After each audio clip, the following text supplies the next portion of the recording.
Amigas y amigos, continuamos. Ahora vamos a prestar atención a situación de salud pública. En nuestro resumen de noticias, prestamos o colocamos la lupa sobre una información que viene de parte de la directiva de Pfizer, en la que se atribuye con argumentos científicos, de acuerdo a lo que sostienen, que esta podría ser la ola correspondiente a Omicron, la última del COVID-19 que amerite la aplicación de restricciones severas. Coincide con investigaciones en Dinamarca en que afirman que esta pudiese ser el comienzo de la disminución de contagios en torno a Omicron. Nuestra pregunta: ¿se compromete entonces el siguiente paso a la aparición de una nueva variante o al entendimiento de que como humanidad tendremos que aprender a vivir con el coronavirus por tiempo indefinido? ¿De qué se trata? ¿Cuál es la interpretación? Nosotros no somos expertos, pero vamos a consultar la opinión de uno amigo de esta casa, doctor José Antonio Cisneros. Él es médico experto en ingeniería biomédica. Doctor, muchísimas gracias. Nos complace mucho conversar con usted nuevamente y entender un poco esta interpretación que arroja Pfizer durante las últimas horas a través de un pronunciamiento de parte de la directiva. Bienvenido, buenas noches. Buenas noches. Bueno, lo interesante de todo esto es que la variante Delta, que era la última que nos había apremiado en términos de hospitalizaciones y muertos, ha ido decayendo en casi todos los países del mundo y ha sido desplazada bastante significativamente por la variante Omicron. Y ya tenemos 2 meses experimentando el comportamiento de la variante Omicron en diferentes partes del mundo y ya sabemos que sube el número de casos abruptamente a niveles bastante altos, pero no el número de hospitalizaciones y de muertos por COVID.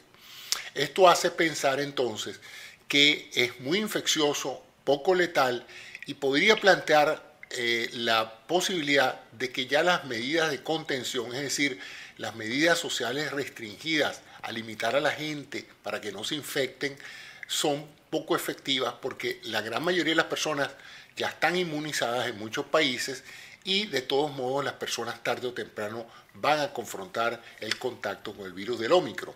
Entonces se está planteando ya la posibilidad de que en general lo que hay es que mantener la campaña de vacunación, pero las medidas coercitivas dirigidas a evitar que las personas dejen de participar en sus trabajos y en sus actividades regulares no pueden no ser tan efectivas con esta ola de Omicron. Y de hecho ha sido así en muchos de los países donde estas se han implementado.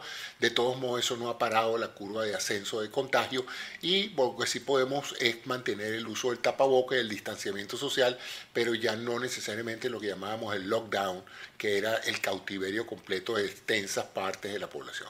Así es, doctor.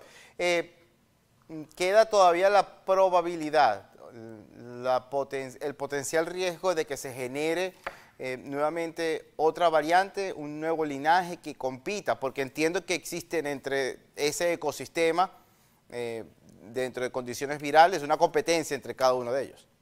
Así es, pero este no es el único agente infeccioso que hay. La posibilidad de que surja un nuevo agente infeccioso, incluso no un coronavirus, siempre existe. La posibilidad de que haya una variante nueva del flu, por ejemplo, del virus de la influenza, puede existir. Todos recordamos el brote epidémico de la H1N1 que hubo hace varios años. O sea que pretender pensar que ese va a ser el único proceso que puede en un momento dado afectar futuras pandemias es ser bastante ingenuo en relación a la biología. Lo que sí vemos es que si esto es así, pronto en muchos países, la gran mayoría de la gente entre los vacunados y los que han experimentado el contacto con el COVID, se han enfermado y lo han pasado en forma leve, vamos a tener un marco que va a permitir pues una disminución progresiva en el número de casos. Eso es lo que se vio en Sudáfrica, eso ya se está viendo en el Reino Unido y aunque en el continente vemos el pico de casos a nivel de Estados Unidos, Argentina, Canadá, vemos también que una vez que se alcance un nivel alto, esto va a empezar a descender rápidamente sin un inmenso grupo de víctimas como ha sido la experiencia en otros países.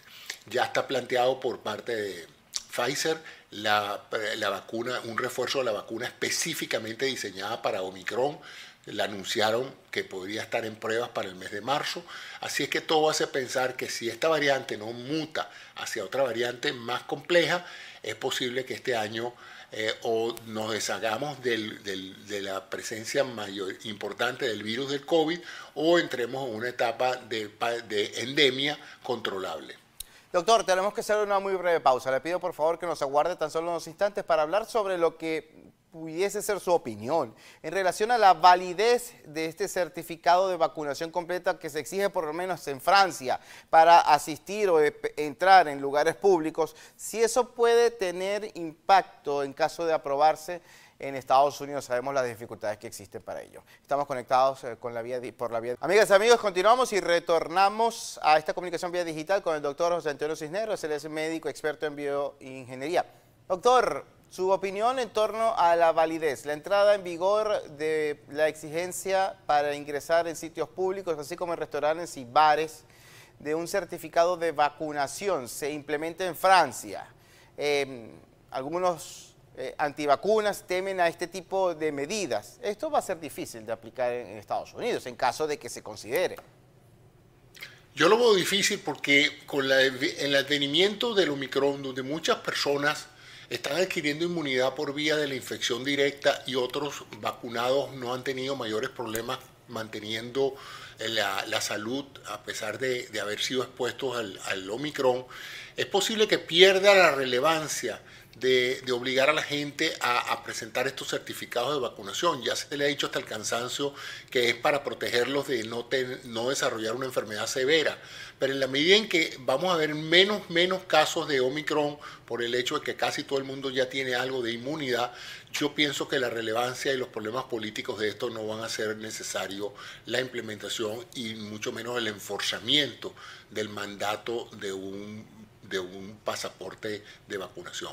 Sí, en otras noticias que han salido, que han destacado en el día de hoy, doctor, es la apertura de nuevos centros de colocación, al menos en el estado de Florida y en el sur del estado, de tratamientos de anticuerpos monoclonales. Su opinión al respecto, doctor, porque hay algunas indicaciones que estiman que pareciera que los tratamientos monoclonales no funcionan con Omicron, pero sabemos que también esto es parte de lo que se está aprendiendo en base a COVID-19. Su opinión en torno a la colocación o no de estos tratamientos. Tú lo has dicho, la ciencia en estos momentos, la posición científica a nivel internacional, primero es que los anticuerpos monoclonales hay que aplicarlos los primeros 5 días después de la aparición de los síntomas. Y eso asumiendo que estamos hablando de una variante como la Delta. Si la variante es Omicron, no hay evidencia alguna de que 2 de los 3 anticuerpos monoclonales funcionen con la variante Omicron. La razón fundamental es que el trabajo de los anticuerpos monoclonales es adherirse a la proteína S que rodea el virus y evitar que ésta entre dentro de la célula. Como el Omicron tiene una mutación en esa precisa proteína, los anticuerpos monoclonales actuales han resultado poco efectivos para prevenir eso.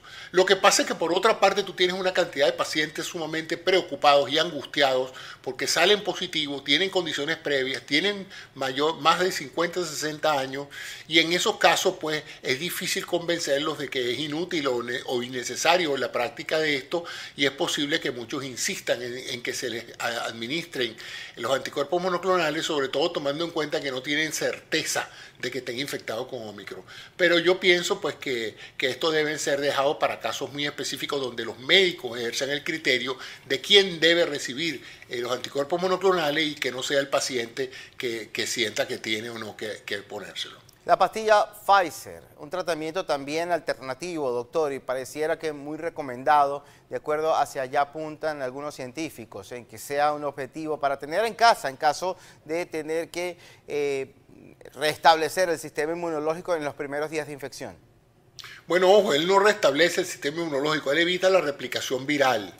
Y al principio en los estudios beta se pensaba que iban a ser tremendamente eficaces es más del 60-70%.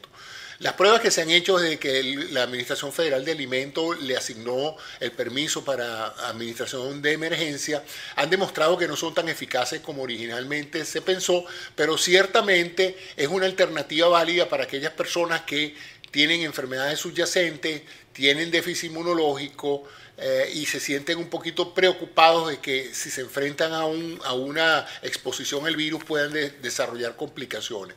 Puede estar indicado, pero recuerda, esto no se da preventivamente.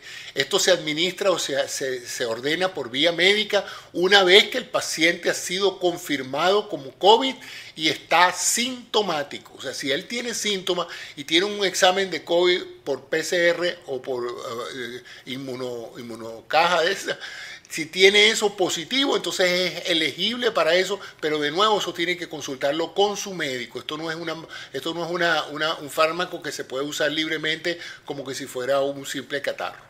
Doctor, muchísimas gracias. Gracias por esta oportunidad de actualizar criterios en materia de salud pública, sobre todo cómo la ciencia va avanzando. Necesitamos también aclarar dudas que se van, digamos, tratando de diluir con nuestra propia experiencia, pero necesitamos también la opinión de expertos como usted para reafirmar hacia dónde va a ser el criterio, hacia dónde apunta. Entonces, el sentido común y la responsabilidad individual en el sostenimiento de la guerra elevada contra el coronavirus. Un gran abrazo a la distancia, doctor. Hasta la próxima. Gracias, José. Seguro que sí. Conversábamos con el doctor José Antonio Cisneros, él es médico especialista en ingeniería biomédica. Le invitamos a que estén muy atentos a la programación de EBTV.